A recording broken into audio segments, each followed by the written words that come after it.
கொழும்பில் வேலைக்காக சென்ற 11 வயது யுவதிக்கு காத்திருந்த அதிர்ச்சி.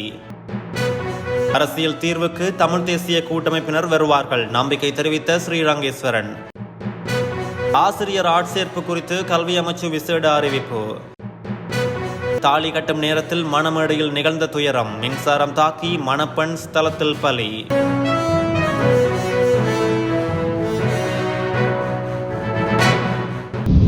கொழும்பில் வேலைவாய்ப்பை பெற்றுத் தருவதாக 11 வயது சிறுமிகளை ஏமாற்றும் கும்பல் தொடர்பில் போலீசார் எச்சரித்துள்ளனர். தூர பிரதேசங்களில் உள்ள இளம் யுவதிகளை குறிவைத்து இவ்வாறான மோசடி கும்பல் செயற்படுவதாக அறிவிக்கப்பட்டுள்ளது. அதற்கமைய கண்டி வத்தேகம பகுதியைச் சேர்ந்த 16 வயதான 11 வயது யுவதிக்கு சலூனில் வேலை பெற்றுத் தருவதாக கூறி கொழும்பில் தகாத தொழில் ஈடுபடுத்தியமை தெரிய வந்துள்ளது. இந்த சம்பவத்துடன் தொடர்புடைய தகாத தொழிலை நடத்தும் நிறுவனத்தின் முகாமையாளர் மற்றும் குறித்த யுவதியை வேலைக்கு அழைத்து வந்த இருவர் கைது செய்யப்பட்டுள்ளனர். குறித்த 2 நபர்களாலும் யுவதி தகாத வகையில் நடத்தப்பட்டு துஷ்பிரயோகம் செய்யப்பட்டதாக போலீசார் தெரிவித்துள்ளனர். முகநூலில் பார்த்த விளம்பரத்தின் அடிப்படையில் கொழும்பில் வேலையை செய்ய குறித்த யுவதி வந்துள்ளார்.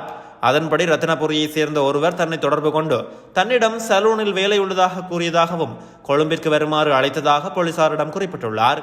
பின்னர் குறித்த சிறுமியை சந்தித்த இந்த நபர் தலவத்துக்கோட பிரதேசத்தில் அமைந்துள்ள மசாஜ் நிலையத்தில் ஒப்படைத்துள்ளார்.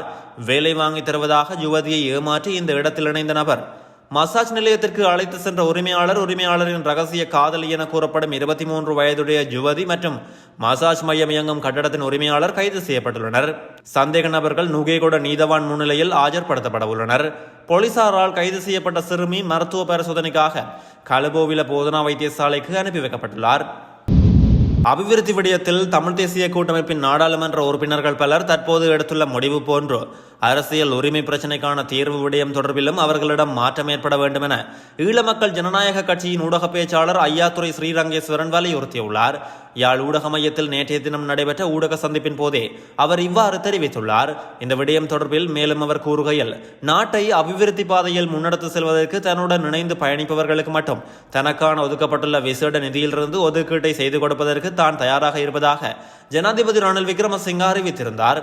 ஜனாதிபதியின் குறித்த கூற்றை ஏற்று தற்போது அபிவிருத்திக்கான நிதி ஒதுக்கீட்டை தமிழ் தேசிய கூட்டமைப்பின் உறுப்பினர்களான சிவஞானம் ஸ்ரீதரன், தர்மலிங்கம் சித்தார்த்தன், செல்வம் அடைக்கலநாதன் உள்ளிட்ட பலர் ஜனாதிபதியிடம் இருந்து பெற்றுள்ளனர்.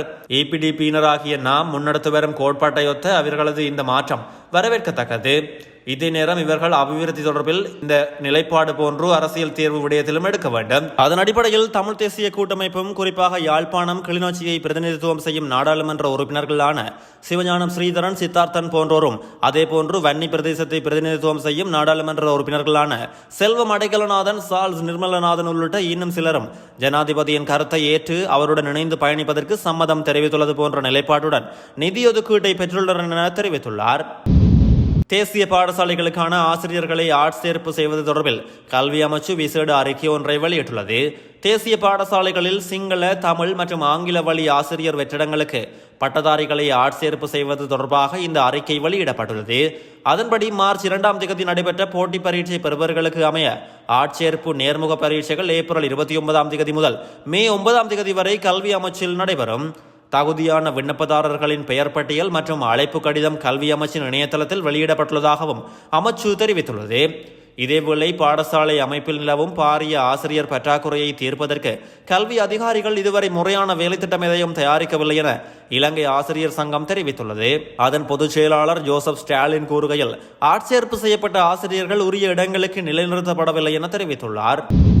மணமேடையில் தாலி கட்ட இருந்த சமயத்தில் மணமகள் திடீரென மின்சாரம் தாக்கி உயிரிழந்தமை திருமணத்திற்கு வந்த அனைவரையும் பெரும் சோகத்தில் ஆழ்த்தியுள்ளது. இந்த சம்பவம் இந்தியாவின் ஆந்திர மாநிலம் ரணஸ்தலம் அடுத்த அல்லிவலசை பகுதியில் உள்ள திருமண மண்டபத்தில் இடம்பெற்றது. தாலி கட்டுவதற்குரிய மந்திரங்களை பூசாரி ஒலிவாங்கியில் உச்சரித்துக் கொண்டிருந்தார்.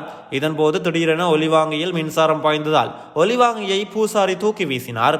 மின்சாரம் தாக்கியதில் பூசாரி வெங்கட்ரமணா, மணமகளின் பெற்றோர், உறவினர்கள் உள்ளிட்ட 12 பேர் படுகாயமடைந்தனர்.